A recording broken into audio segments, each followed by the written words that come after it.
Justice Sir Bernard Sakora and lawyer Tiffany Twivey face court after their arrest. Civil society say minister's response on logging corruption is lame. And construction begins to link Eastern Highlands and Madang. This is National EMTV News with Lorraine Guinea. Good evening and welcome to Wednesday's news. Supreme and National Court Judge Justice Sir Bernard Sakora and Principal of Twivey Lawyers Tiffany Twivey appeared before the Waigani Committal Court this morning. Justice Sir Bernard was charged with 1 count of judicial corruption, while Twivey charged with 1 count of perverting the course of justice. Both were arrested, questioned and charged on Monday afternoon by the National Fraud and Anti-Corruption Squad. This is the first time in the country's history for a Supreme Court judge to be arrested and charged. Both defendants appeared before Magistrate John Kaumi with their own lawyers representing them. Loani Henau representing Justice Bernard Sakora and Greg Shepherd appearing for Ms. Twivey. Justice Bernard Sakora's case was heard first and later Twivey's. In the first case, Justice Bernard Sakora's lawyer asked the court to instruct police to compile all court documents and submit a copy to his client before the 4th of May. However, the court heard that 3 months was the normal time frame given to police to compile documents, and Magistrate Kaumi told the Supreme Court judge that police will work within that given time to prepare court files. This case is in relation to allegations that Justice Bernard Sakora received 100,000 kina from a lawyer through a company in 2009. In Twivey's case, a lawyer asked for similar instructions, but Magistrate Kaumi said police will give an update on the progress of the investigations when the case returns to court on May 4. Their 1,000 kina bail was also extended. Tekla Gunga, National EMTV News. The arrest of Attorney General Anopala and the National and Supreme Court Judge Sir Bernard Sakora and lawyer Tiffany Twivey this week has cast a shadow on Papua New Guinea's judicial system. Many people now patiently await the results of the courts to prove their innocence. But National Fraud and Anti-Corruption Directorate Director Matthew Demaru says investigations will continue. Attorney General and Rigo MP Anopala was arrested yesterday by Fraud and Anti-Corruption Directorate Police. He was taken to the fraud headquarters in Konidobu, Port Moresby, and questioned for nearly 5 hours. He was released at around 7:30 last night and brought to Borgo Police holding cells, where he was detained for about 30 minutes in the condemned cell block. He was charged with 15 counts of abuse of office and 15 counts of misappropriating public funds, totaling over 3.19 million kina. The money belongs to the Rigo District Services Improvement Program funds. Mr. Pala is from Alukuni village in Rigo Central Province. Detective Chief Superintendent Matthew Damaru said the charges relate to him abusing his office and power to apply public funds for his own use, and to 2 other companies, Rigo Progress Corporation Limited and Change Tapioca PNG Limited. He used the money to for his own use. They paid to about two companies. I can't remember the names, but 2 companies which pay those money into, and basically that's the charges. Ongoing investigations and more arrests made with these investigations. Pala was released on 5,000 kina bail. Outside the Borgo police station, he said he will prove his innocence in court. I'm a leader who observes procedures, observes proper procedures and supports systems of government, and you get into trouble for doing the right things. That's the best I can put it. But we have to go to court and defend our case. Earlier this week, 2 other senior members of the judiciary were also charged by police. National and Supreme Court Judge Sir Bennett Sakora was charged with 1 count of judicial corruption, and lawyer Tiffany Twivey charged with 1 count of pivoting the course of justice. The timeline of these events has prompted many people to question about the integrity of the country's judicial system. While many people await patiently for the courts to determine their innocence, Detective Damaru says more arrests will be made. Quinten Alomp, National EMTV News. The 6 PNGDF soldiers charged for the murder of a student in Port Moresby have been released on 5,000 kina bail each. The Waigani National Court granted the bail this afternoon after 3 days of submissions made before presiding judge Panuel Mogish. This is the second time the 6 are out on a national court bail since they were charged last August. The debate over corruption within PNG's logging industry heats up again as civil society organisations in the country call the response by Forest Minister Douglas Tomuriesa to claims of tax evasion in the logging industry as lame. In a media conference this morning, they said the issues raised by Oakland Institute in their report, The Great Timber Heist, are not new. They say these issues need serious and immediate attention by the minister and the government. The media conference held at Lamana this morning was hosted by the PNG Eco-Forestry Forum. Representatives came from Transparency International, Institute of National Affairs, PNG Forest Certification and interested communities. They say over the years, numerous studies have shown what Oakland Institute has highlighted in their report. It's not the only report that pointed those issues out. We've had the Chatham House report, the previous Oakland Institute report spoke about the same thing. Even we went back to the Barnett inquiry that picked out all the same issues. So we believe the government has something to answer. You know, basically, 1, the lack of improvement in forest governance in the country. 2, the increase in illegal logging in the country. And 3, this is not a new one, though it's been stated very specifically now, is the tax evasion by forest developers in the country. The Barnett inquiry in the 1980s found that every single company at the time, other than 2, was involved in transfer pricing. So the 2 companies that were compliant were not transfer pricing, are no longer operating here. Bonnie says these issues have not been effectively addressed by the government yet. This is nothing new, and it's been happening for a long time. And it's a concern for us citizens of this country. And we think it's quite lame, with all due respect, if the minister is going to just brush that aside and say that this report is inaccurate. We don't accept that. And it's not fitting for a minister, someone of that high caliber, again, with all due respect, to just say something like that. The report by Oakland Institute released in February alleged tax evasion claims by logging companies operating in PNG. In response to these claims, Minister Tomuriesa said last month that the report was biased and unfounded. But when you have a report that is half-baked, which is not true, then I have every right to make certain that I defend what this government has done.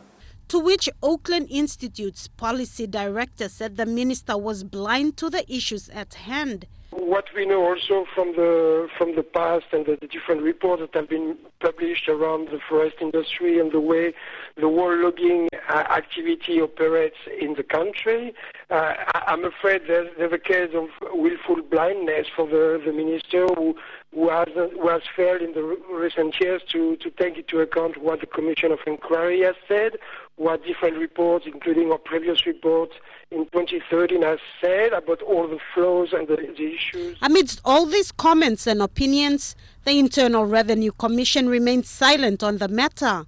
Since the report came out, numerous attempts to get comments from Commissioner General Betty Palazzo has not been successful. Sarah Aupong, National EMTV News. The PNG Trade Union Congress has announced names of its executive board members today. President Ugwalubu Moana says over half of all the union's groups have taken part in a special meeting last Friday that nominated him as president and other executive members.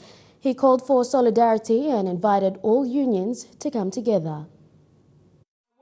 The PNG Trade Union Congress is the organization representing all unions in the country. In the last 5 years, the office has been operating without a head after former President Michael Malabag left for politics. Last Friday, union executives attended a special meeting in Port Moresby where a new president and executives were appointed. PNG Teachers Association General Secretary Ugwalubu Moana was voted as president of the PNG TUC. As far as me as a newly elected president of Papua New Guinea Trade Union Congress, the meeting of the unions, a consolidated solidarity meeting of the unions, is a legal meeting. Vice presidents include Emmanuel Gorea, Emma Faiteli, Edward Gisa from the Energy Workers Union, and Loa Tambua from the Police Association. Maritime Workers Union rep Alex Rawali was elected as chairman and Peter Toggs as treasurer. In a media conference today, the new president appealed to all union bodies to come and work together. As union leaders, to stand up and rebuild, revitalize the Papua New Guinea Trade Union Congress. Is there anything wrong with that? The appointment of new executives came under strong criticism early this week. This is my message to all those unions that are out there, that they must come forward. They must come forward and let's solve these issues. Because it's not more for our interest sake, it's for the workers' interest sakes out there. But Mr. Moana said opposing parties can seek legal action if they are not satisfied. He called on all parties to meet and resolve the issues. Quinten Alomp, National EMTV News. Construction has begun on a road linking the Bena district of the Eastern Highlands to Ramu in Madang.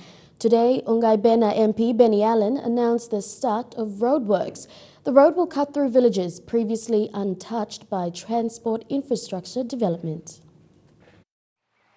This is a relatively big project costing several millions. The road link will connect the Bena district to the Ramu Valley in the Madang province, at the same time allowing for other services and economic activity into areas previously untouched by large-scale development. For us to open up this missing link, it will mean that it will take lesser time and cost less to get down to Medan Market or other Ramu.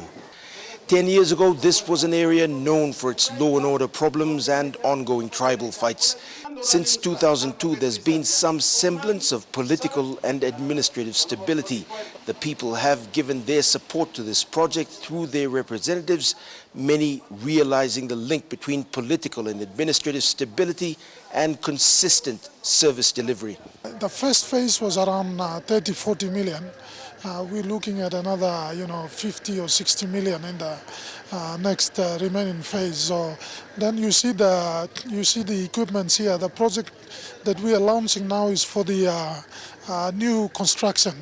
What we are trying to do is just create some pilot track. When the construction of this road is completed, it will provide an alternative to the Highlands Highway. This means people in Goroka will be able to drive to Madang through Ramu in the event that the Highlands Highway is blocked off. This will add to another important link currently being built from Mulbaya district in the Western Highlands into Madang. Scott Waide, National EMTV News, Goroka.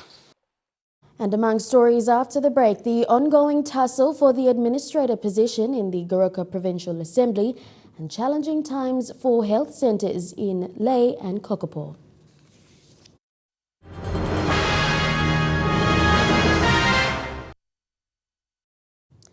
Welcome back. You're watching Wednesday's news. Businesses closed last week in the Eastern Highlands provincial capital of Goroka. It was caused by tensions between supporters of the two individuals, each claiming to be the provincial administrator. The provincial police commander told EMTV yesterday that the situation has since calmed down. When an EMTV crew passed through Goroka last Thursday, the provincial administration building was closed. It was heavily guarded by armed policemen from the Goroka police force. There was evidence of displeasure by one or both sides of the conflict, with the provincial administration building showing broken glasses. Workers from the township said the place was tense on Wednesday, with supporters who surrounded the administration building armed with bush knives, bows and arrows. In a telephone interview with PPC Alexander Drassel, he said his officers dispersed the supporters of Solomon Tato and Alvin Inamoy. PPC Drassel also said the situation has since calmed down and that Mr. Tato is in office as ordered by the Supreme Court until the 27th of this month. Deli Waigeno, National EMTV News. Despite cuts to Morobe Province's budget this year, the provincial government has completed a 200,000 kina health centre at Nawaib District's Labuta LLG. Morobe Province was budgeted 10 million kina in its 2016 Provincial Services Improvement Programme funds.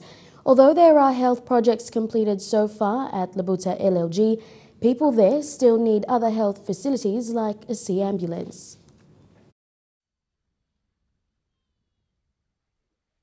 The village, which is only accessible by boat, is located along the coast of Morobe at Nawai District's Labuta LLG. Bark Village is a community slowly struggling with basic services for its people. But now they had a reason to celebrate for the opening of their newest district health center building. Morobe's health sector relies primarily on the provincial government for health projects but has progressed slowly over the years.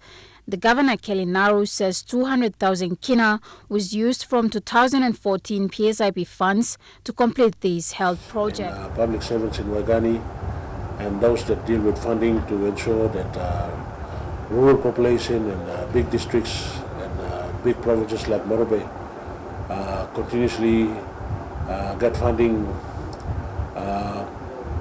on time and on budget. The completed health project will help people from more than 4 villages. That's up to 75% of the population of Labuta LLG. Not having any road links has forced people here to rely on sea transport services to take the sick to other major hospitals in town. Previously, the challenges with this health facility, we got real rundown. Word to administer outpatient and inpatient. It's just one building, even ordinary care. The newly established health project at Morobe's Nawai district is one that will serve many in the long run. But with its little facilities and no road links, health workers are forced to transport patients to bigger hospitals, a boat journey that can be rough and sometimes painful for the patient. What the province provides is according to its funds given, but the health struggles of people in rural locations remain. Colin Barilai, National EMTV News, Leh. 32 bags of highly graded cocoa beans have been exported early yesterday morning out of the Eastern Highlands province to Adelaide, Australia. It was an attempt by AGMAC to maintain the growing demand for cocoa from overseas buyers despite the infestation of the cocoa pod borer disease in Eastern Britain. Edwin Fidelis reports. These 32 bags of high-grade cocoa beans, weighing over 2 tons, were waiting to be loaded onto an Air New Guinea commercial flight yesterday morning, bound for Eggs Chocolate Factory in Adelaide, Australia. It happens with no pomp-in ceremony, but for the suppliers AGMAC, it is a new turnover from the cocoa pod borer infestation, with its best yet to come. It's been ordered by one of our major buyers in Australia. The relationship has been going on for about 30 years. We would normally ship this by sea freight, but then this agent request for 32 bags is now at the airport. It will be uplifted on PX 275. It marks the end of a long journey that began several kilometers away from a humble cocoa tree. This was the second time AGMAC has sent through such amount overseas via plane as a special delivery to meet the growing demand from overseas chocolate makers. This is due to the demand by the consumers for chocolate. they require our flavor, PNG flavor, in their chocolate making. For the small-scale cocoa farmers who produced up to 60% of the cocoa, they are still struggling to get to their feet from the CPB incursion. Also, cocoa is now facing a new rival, both on the local and international market. The arrival of oil palm in the province has caused farmers to switch from cocoa to oil palm. But for the exporters of cocoa, they are looking to a promising future, despite the impacts of the cocoa pod borer, the drought and the oil palm invasion. Now would be a good time to plant cocoa, I think. Cocoa pod borer is, I would say, behind us now. Many farmers now know how to manage cocoa in the post-endemic CPB situation.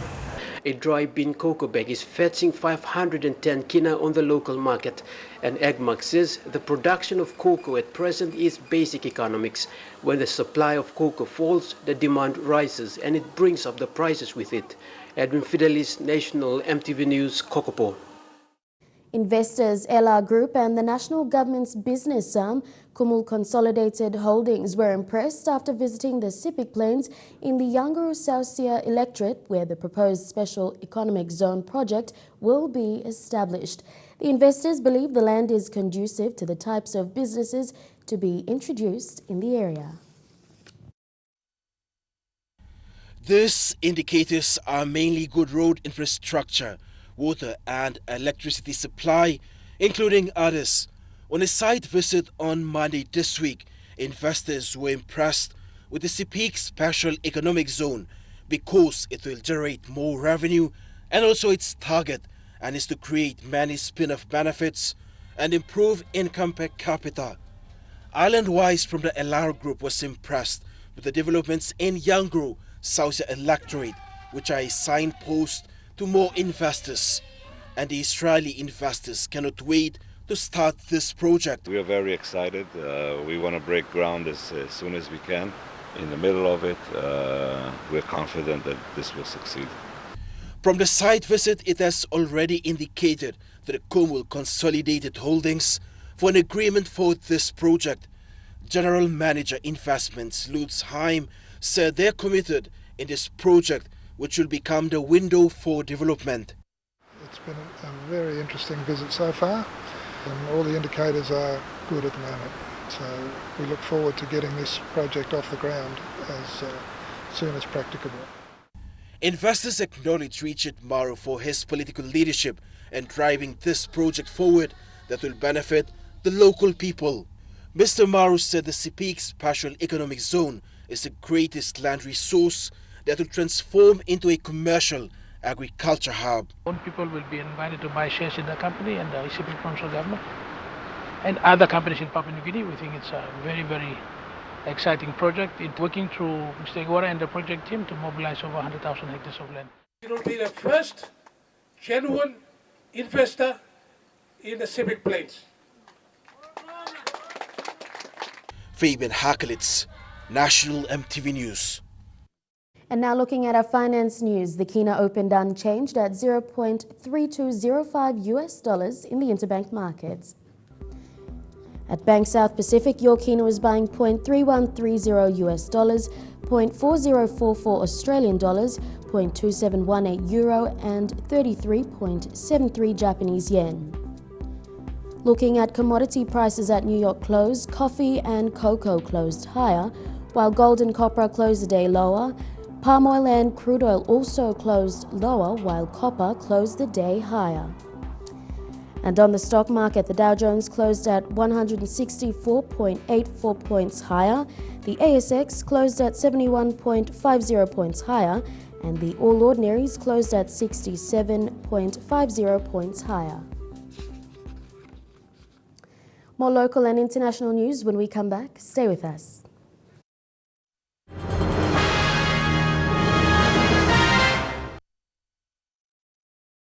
Welcome back. More than 400 policewomen in the country will be in Lae next month to attend the National Police Women Conference.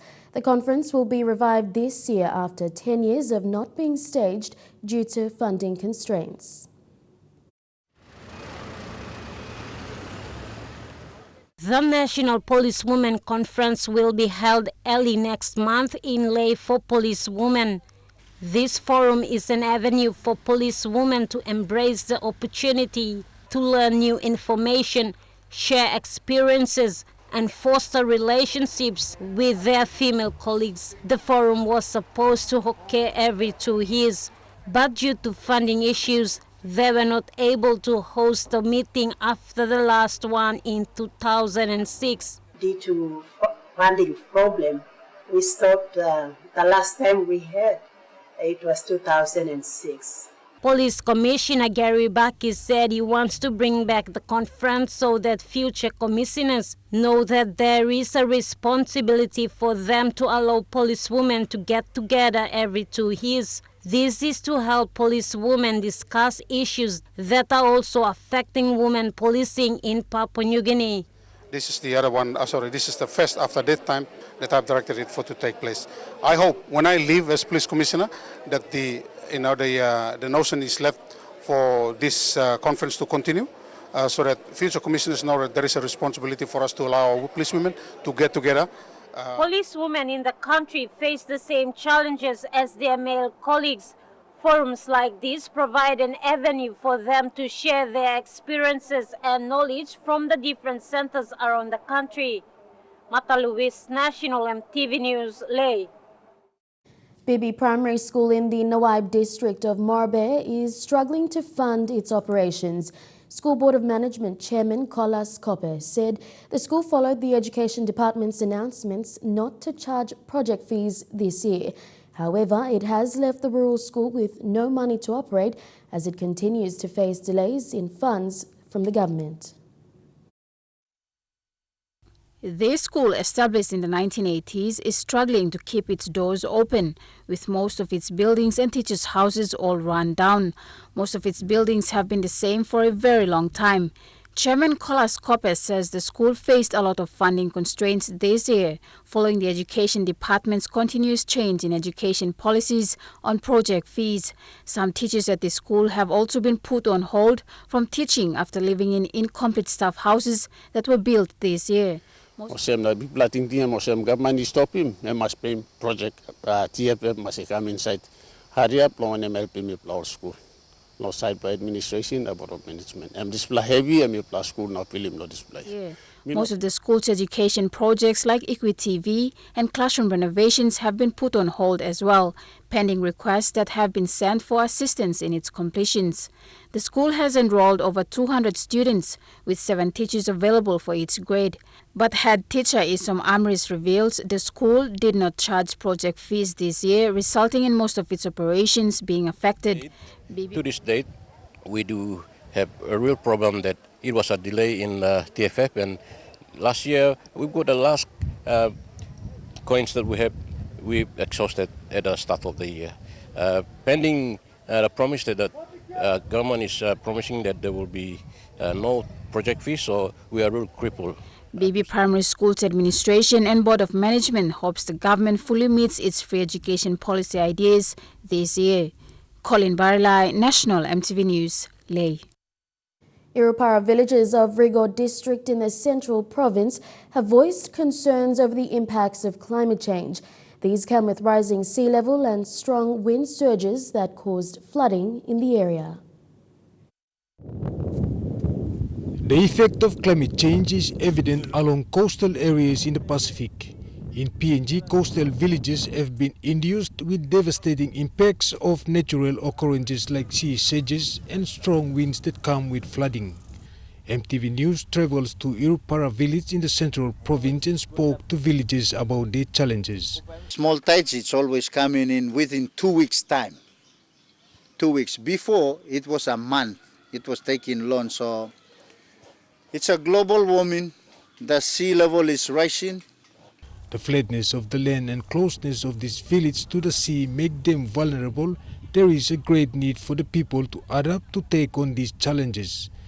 We do the damage ourselves by cutting the mangroves there near the hovel so that the water comes in very quickly. 2, we cut the trees near the beach which will hold the sand in order to prevent the sea to come in. Villagers say effects of sea surges and strong winds bring about considerable damages to properties, homes and risk human lives. Meanwhile, the rising sea level has caused Alewai River to flood the sports oval. The half field is still flooded because the sea is always coming through. We have a small river up there, which the sea is coming in, being pushed by the weather or the rough seas, and the sea comes right into the field. Villagers are now appealing for assistance from the authority concerned and local MP to rectify this issue. Eric Arupma, National EMTV News. And turning overseas, new threats from Pyongyang after a high-level U.S. intelligence revealed North Korea is planning to test another missile. But intelligence reports cannot confirm if a miniature nuclear weapon is part of the launch. North Korea may, for the first time, be preparing to test a mobile ballistic missile capable of hitting portions of the U.S. The mobile missiles are mounted on huge vehicles like these, shown in military parades. The launcher can move quickly, so an attack could come with little or no warning. Even a test launch would have huge international security implications. I think that's going to lead to an epiphany for a lot of experts who have been dismissing the possibility that North Korea could have such a capability for several more years. If the regime proceeds with the launch, the latest assessment is it's most likely to fire the Musadon missile, which the U.S. believes has the ability to potentially hit Guam and perhaps Shemya Island in Alaska. Two other missiles being watched, the KN-08 and the KN-14 mobile ballistic missiles. They have a longer range and are potentially able to hit the Pacific Northwest of the U.S. U.S. officials caution they cannot even be certain if the missiles would work as advertised. Just this week, Kim was in attendance during an intercontinental missile engine test, part of North Korea's effort to constantly refine its technology. The mobile KN-14 is especially mysterious. North Korea is believed to have displayed it at this military parade last year.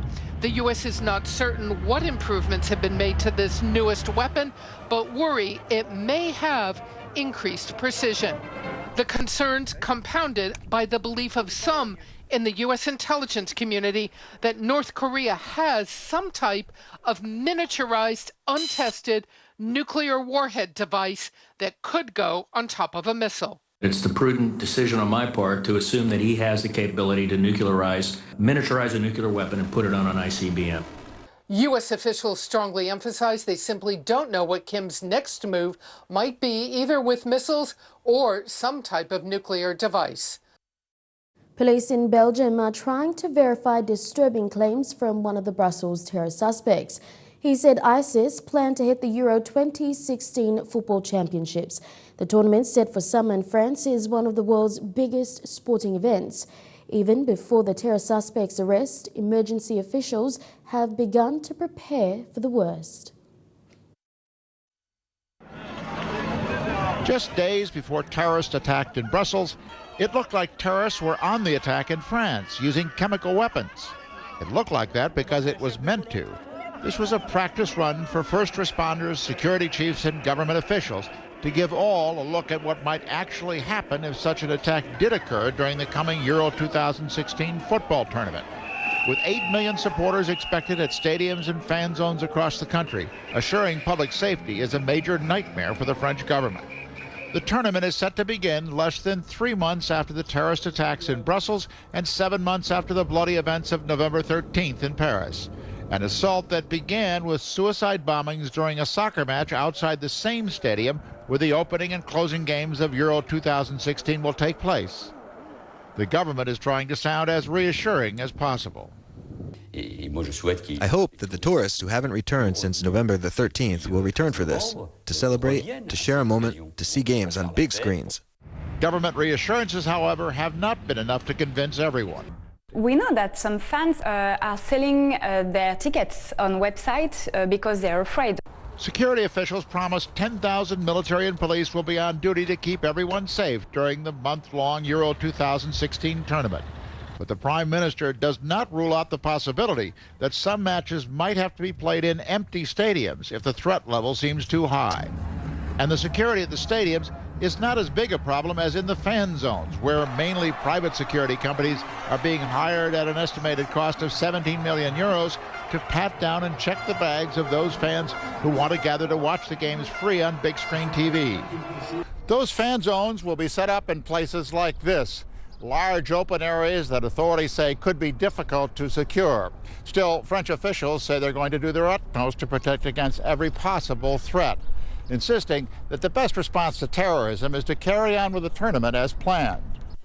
Still, defiance is one thing, taking tough preventative measures is another, something that will no doubt guarantee that the rehearsals and security gaming will continue right up until the moment the Euro 2016 games begin. Trukai Sports is up next. We'll have golf and rugby. Stay tuned.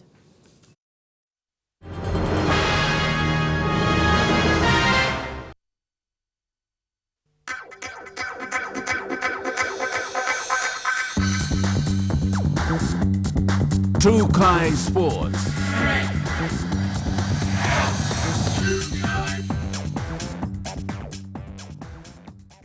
Welcome to Trukai Sports. The PNG Golf Open has been nominated as the best tournament of the year, receiving the 2015 Queensland Professional Golfers Tournament of America Award.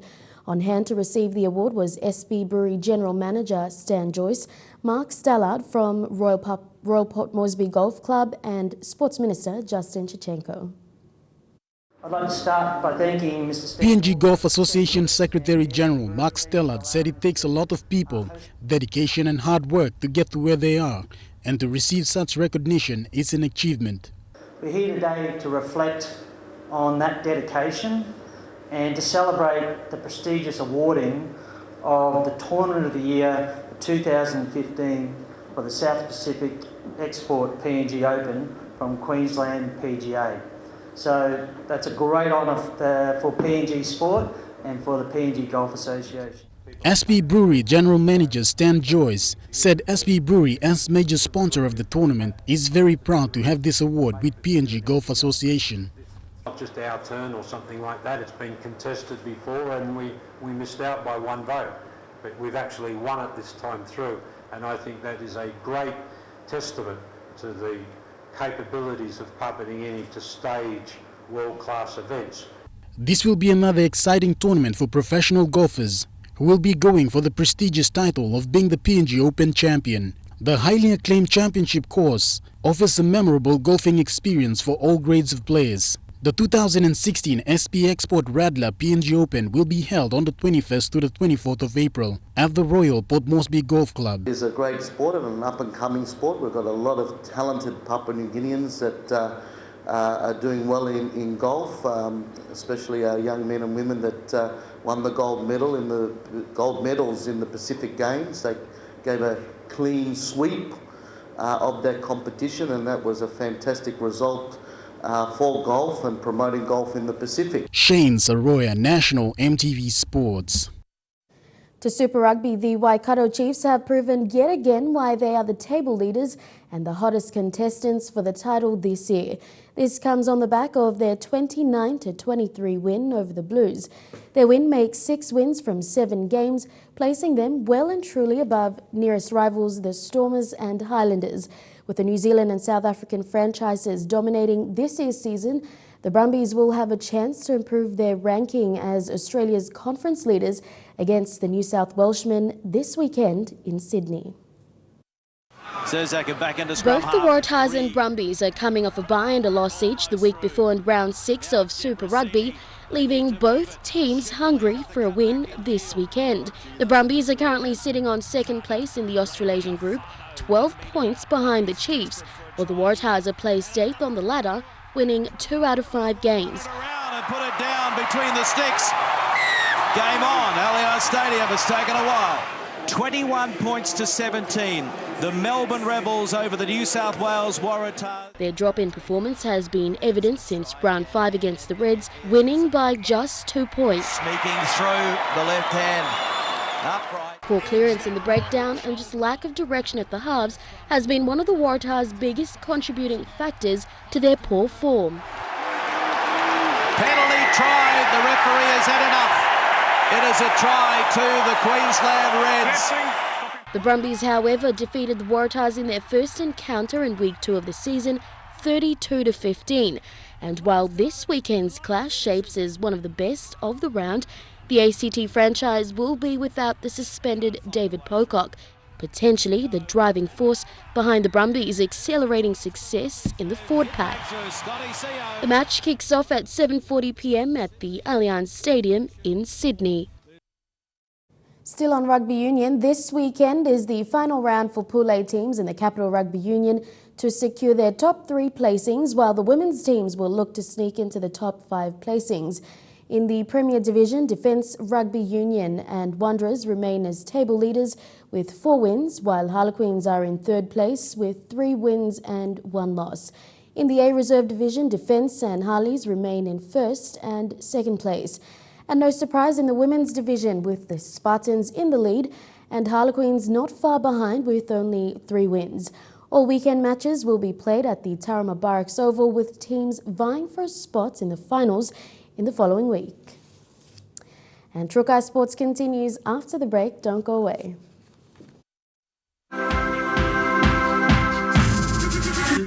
Trukai Sports. Welcome back to Trukai Sports. The PNG Hunters have another home game against the North Devils this Saturday at the National Football Stadium in Port Moresby. Utility back Adex Wera is set to play his 50th game in the Intra Super Cup, starting at fullback. Adex Wera spoke about his experience over the past few years with the Hunters and says he's excited to play his 50th game this weekend, starting in his favorite position. Trial game, yeah, me play fullback. So me almost reaching my 50th game, me play. I go back in the fullback position, play those coming weekend. Me start on the fullback, so yeah, I'm favorite position me. Wera's move to fullback is one of 4 changes SP Hunters coach Michael Maru made to last week's thrilling win over ladder leaders Townsville Blackhawks. Last weekend, okay. So Adex Wera is a fullback. 2 wingers are Willem Aquila and Justin Olam. Okay, centers at this stage, Noel Zemming with Thompson Teta is back in after 2 weeks suspension. Atebina makes the starting side at halfback to partner Watson Boas with Wartovo Puara Jr., named as the 19th man on the extended bench. Yeah, Wartovo just needs a rest for the big games coming up. So no, I think he's been carrying a lot of injuries, and yeah, probably better for him to have a week off and then come back fresh for the big game next weekend against Bali Bears. Henry Wan takes his place at prop after missing out last week due to compassionate reasons. Edem Korave moves back to the second row in place of Tuvi Lapan, who suffered concussion during last week's encounter. The Knots Devils are expected to arrive in Port Moresby at midday on Saturday for the 6:30 p.m. kickoff later in the evening. Elijah Lavet, National EMTV Sports. And that's it for Trukai Sports. The weather details when we return. Trukai Sports.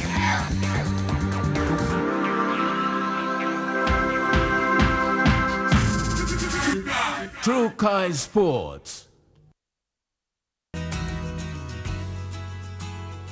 Now looking at the weather forecast for tonight and tomorrow in the southern region, a shower or 2 for Port Moresby, Daru, Alotau and Popondetta, and thundery showers for Kerma.